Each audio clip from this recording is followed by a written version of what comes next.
Hello and welcome to Knowledge Zone channel. आज 5 दिसंबर के दिन हम डिस्कस करेंगे पीआईबी के इंपॉर्टेंट न्यूज़ को। इससे पहले अगर आपने मेरे चैनल को सब्सक्राइब नहीं किया है तो प्लीज़ चैनल को सब्सक्राइब करें। लेक्चर पसंद आता है तो लाइक करें, शेयर करें, अदरवाइज डिसलाइक करें।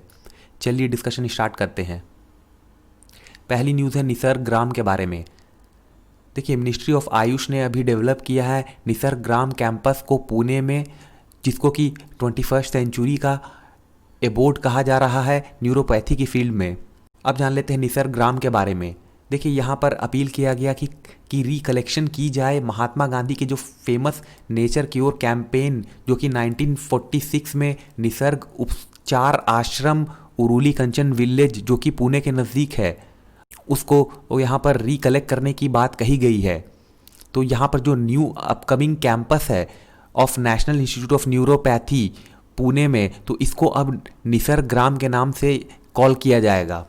देखिए, ये जो निसर्ग ग्राम है वो लोकेटेड है at a distance of 15 kilometre from national Institute of neuropathy का जो प्रेजेंट प्रीमाइस है बापू भवन के पास, उससे 15 किलोमीटर की दूरी पे है। तो यहाँ पर जो न्यू इंस्टीट्यूशन है वो फ्यूचर रेडी होगा विथ मेनी नोवेलिटीज़ एंड इनोवेशन, जो कि इनकॉर्पोरेटेड होंगे इस प्रोजेक्ट के अंदर।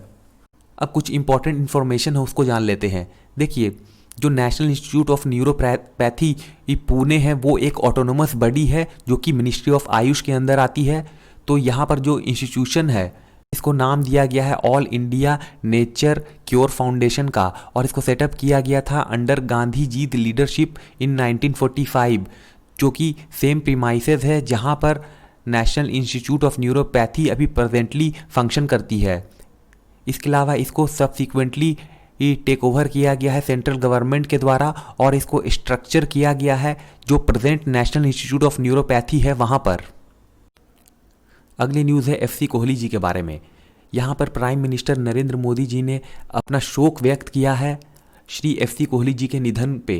अब जान लेते हैं एफसी कोहली जी के बारे में। इनका पूरा नाम था फ़कीर चंद कोहली, जो कि एक इंडियन इंडस्ट्रियलिस्ट थे। ये फाउंडर थे टाटा कंसल्टेंसी सर्विसेज के। इसके अलावा फर्स्ट सीईओ भी रहे हैं ये टाटा कंसल्टेंसी सर्विसेज में, जो कि इंडिया की एक लार्जेस्ट सॉफ्टवेयर सर्विस कंपनी है। इसके अलावा ये प्रेसिडेंट रह चुके हैं Indian information technology services advocacy body NASSCOM की। नैस्कॉम स्टैंड करती है national association of software and service company के तौर पे। इनको रेफ़र किया जाता है as father of Indian IT industry, क्योंकि इनका जो कंट्रीब्यूशन था आईटी इंडस्ट्री के इस्टेब्लिशमेंट और ग्रोथ में वो काफ़ी ज़्यादा था। इसके अलावा उनके लाइफ में जो अदर अचीवमेंट थी उसमें पद्म भूषण का जो अवार्ड था ये सबसे बड़ा अचीवमेंट इनके लाइफ में रहा। अगली न्यूज़ है पावर सेक्रेटरी की अभी जो रीसेंट विजिट हुई है अरुणाचल प्रदेश के चांगलांग डिस्ट्रिक्ट में, उससे रिलेटेड। तो यहाँ पर secretary of power government of India Shri Sanjeev Nandan Sahay ji ने विजिट किया अरुणाचल प्रदेश के चांगलांग डिस्ट्रिक्ट के अंदर 3 दिसंबर के दिन। तो यहाँ पर इस जो विजिट की गई सेक्रेटरी ऑफ पावर के द्वारा उसको एकम्पनीड किया गया श्री तन्मय कुमार, जो कि ज्वाइंट सेक्रेटरी हैं हाइड्रो डिपार्टमेंट के। इसके अलावा श्री AK सिंह और श्री के श्रीकांत जी के द्वारा। तो यहाँ पर जो अराइवल हुआ इनका चांगलांग हेलीपैड के पास, तो यहाँ पर सेक्रेटरी ऑफ पावर को यहाँ पर काफ़ी गर्मजोशी के साथ उनका स्वागत किया गया। तेसम पोंगटे जी, जो कि डिप्टी स्पीकर है अरुणाचल प्रदेश के लेजिस्लेटिव असेंबली के। इसके अलावा श्री फोशुम खिमहुम जी, जो कि MLA हैं, उनके द्वारा। तो यहाँ पर जब ये लोग सर्किट हाउस पहुँचे चांगलांग डिस्ट्रिक्ट के, तो यहाँ पर सेक्रेटरी ऑफ पावर का काफ़ी गर्मजोशी के साथ वहाँ के जो लोकल रेसिडेंट्स हैं उन्होंने ट्रेडिशनल वेलकम किया उनका, और उनकी जो प्रीवियस विजिट थी वहाँ उसको याद किया, क्योंकि यहाँ पर जो संजीव नंदन सहाय जी जो हैं वो चांगलांग डिस्ट्रिक्ट के अंदर एज ए डिप्टी कमिश्नर भी वर्क कर चुके थे 1991 से 1994 के बीच में। तो यहाँ पर जो लोकल रेसिडेंट्स थे उन्होंने रिकॉल किया जो उन्होंने वहाँ पर इमेज डेवलपमेंट वर्क की थी चांगलांग डिस्ट्रिक्ट के अंदर। तो जिस वजह से वहाँ के लोकल रेसिडेंट्स जो थे वो काफ़ी ज़्यादा उत्साहित थे। तो यहाँ पर सेक्रेटरी ऑफ पावर ने एक रिव्यू मीटिंग की जो मिनी और माइक्रो हाइड्रो प्रोजेक्ट हैं चांगलांग डिस्ट्रिक्ट के अंदर, उसको लेकर के। तो यहाँ जो मीटिंग थी उसको चेयर किया गया श्री फोशुम खिमहुम जी के द्वारा, जो कि चांगलांग डिस्ट्रिक्ट के एमएलए हैं। इसके अलावा जो अरुणाचल प्रदेश की स्टेट हाइड्रो पावर डिपार्टमेंट है, उन्होंने भी यहाँ पर ब्रीफिंग की, जो वेरियस इश्यूज हैं related to mini and micro project इस डिस्ट्रिक्ट के अंदर, उसको लेकर के। तो यहाँ पर जो इशू है related to erection of transmission line, उसको भी डिस्कस किया गया। इसके अलावा जो विजिटिंग सेक्रेटरी ऑफ पावर हैं, उन्होंने यहाँ पर एश्योर किया कि मिनिस्ट्री के द्वारा जो भी ज़रूरी हेल्प है वो प्रोवाइड की जाएगी चांगलांग डिस्ट्रिक्ट के अंदर। अगली न्यूज़ है सेल के बारे में। देखिए, सेल ने यहाँ पर 7% की ग्रोथ को शो किया है क्रूड स्टील के प्रोडक्शन के अंदर। इसके अलावा रिकॉर्ड 2.7% का ग्रोथ देखने को मिला है सेल्स में। तो यहाँ पर सेल यानी कि स्टील अथॉरिटी ऑफ इंडिया ने 7% की ग्रोथ रिकॉर्ड की है क्रूड स्टील प्रोडक्शन के अंदर नवंबर 2020 में। तो यहाँ पर 1.417 million ton over CPLI 1.328 million ton यहाँ पर देखने को मिला है। तो ये प्रोडक्शन जो हुआ है वो 5 इंटीग्रेटेड स्टील प्लांट के अंदर हुआ है, और ऐसा कहा जा रहा है कि 1.402 मिलियन टन जो है वो नवंबर 2020 में था, एज अगेंस्ट 1.303 जो कि नवंबर 2019 में था। तो काफ़ी बड़ी ग्रोथ यहाँ पर देखने को मिली है। इसके अलावा जो सेल्स का जो फ्रंट है, वहाँ पर भी कंपनी ने काफ़ी स्टेलर परफॉर्मेंस दी है। प्रीवियस मंथ से अगर तो कंपेयर किया जाए तो रिकॉर्ड 1.3 मिलियन टन की यहाँ पर सेल की गई है नवंबर 2020 के अंदर। तो यहाँ पर जो सस्टेन्ड मंथ रहा है, तो यहाँ पर जो sustained month on month improvement देखने को जो मिला है वो इंश्योर करता है ग्रोथ को 2.7% की क्यूमुलेटिव सेल में, जो कि अप्रैल टू नवंबर 2020 के पीरियड में आई है, जो कि काफ़ी टफ टाइम था, क्योंकि ये जो टाइम था वो कोविड-19 का इनिशियल मंथ था, जिसमें कि जो हमारे देश की इकोनॉमी है उस पर इसका काफ़ी बुरा प्रभाव पड़ा था लॉकडाउन के कारण।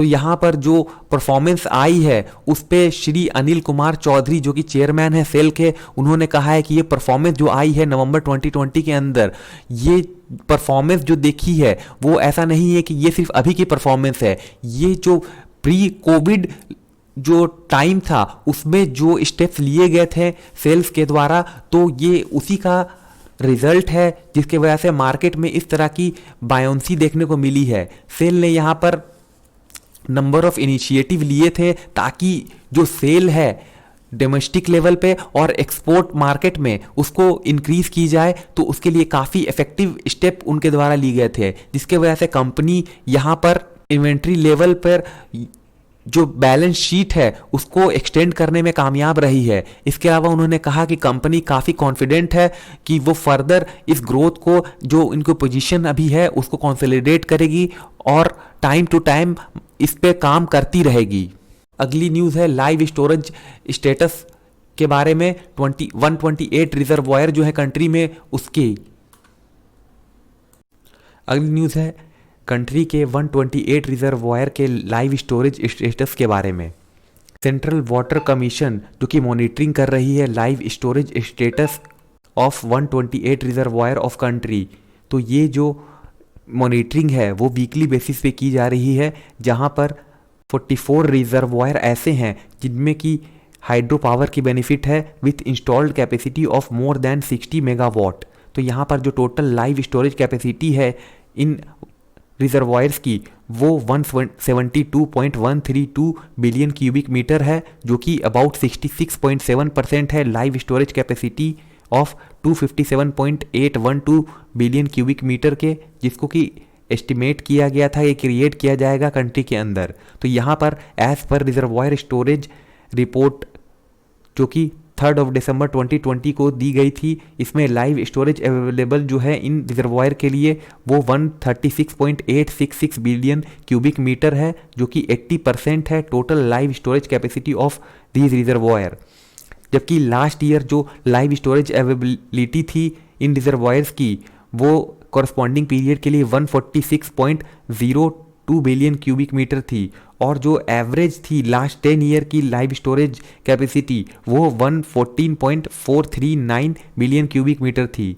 तो इस प्रकार से जो लाइव स्टोरेज अवेलेबल है इन 128 रिजर्वायर के लिए एज पर द रिपोर्ट वो 94% है corresponding period of last year and 120% storage of average last 10 year के लिए है। तो जो डिटेल है रीजन वाइज स्टोरेज की वो इस प्रकार है। नॉर्दर्न रीजन में यहाँ पर हिमाचल प्रदेश, पंजाब और राजस्थान शामिल है, जिसमें कि 8 रिजर्वायर जो हैं वो अंडर CWC मॉनिटरिंग में आते हैं, जिनकी total live storage capacity 19.17 billion cubic metre है। तो यहाँ पर जो रिजर्वायर स्टोरेज रिपोर्ट डेटा है उसके अकॉर्डिंग इन रिजर्वायर की कैपेसिटी 10.66 बिलियन क्यूबिक मीटर है। इसके अलावा जो लास्ट ईयर जो इसकी कैपेसिटी थी, स्टोरेज कैपेसिटी, वो 78% थी और एवरेज 10 ईयर में 69% थी।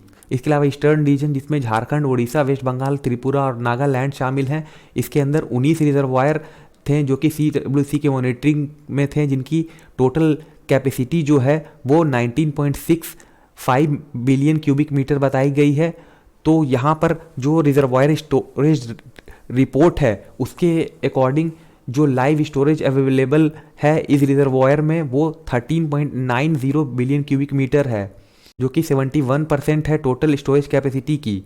इसके अलावा जो लास्ट ईयर की जो स्टोरेज थी वो 78% थी, और जो एवरेज स्टोरेज है लास्ट 10 ईयर की वो 72% थी इन रिजर्वायर्स के अंदर।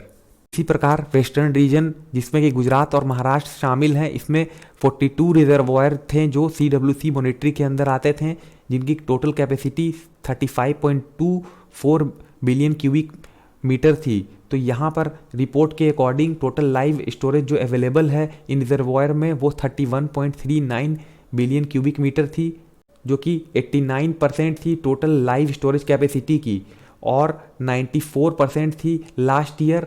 और इसके अलावा जो लास्ट 10 ईयर की पीरियड में जो एवरेज स्टोरेज है वो 66% है। इसके अलावा सेंट्रल रीजन, जिसमें कि उत्तर प्रदेश, उत्तराखंड, मध्य प्रदेश और छत्तीसगढ़ शामिल हैं, इसके अंदर 23 रिजर्वायर आते थे, और इसमें भी इसी प्रकार से 45.27% जो इसकी टोटल लाइव स्टोरेज कैपेसिटी है, और 37.64% जो डेटा है उसके अकॉर्डिंग इन रिजर्वायर की कैपेसिटी है। तो इस प्रकार से डेटा है इसमें दी गई है। इसके अलावा साउदर्न रीजन में भी आंध्र प्रदेश, तेलंगाना शामिल हैं, जिसकी यहाँ पर टोटल कैपेसिटी जो है लाइव कैपेसिटी 52.81 है, और जो स्टोरेज कैपेसिटी लास्ट ईयर की है वो 83% और लास्ट 10 ईयर की 61% है। तो इस प्रकार से ये यहाँ पर मॉनिटरिंग की जा रही है। तो ये थी आज की सारी news. Thank you very much for discussion.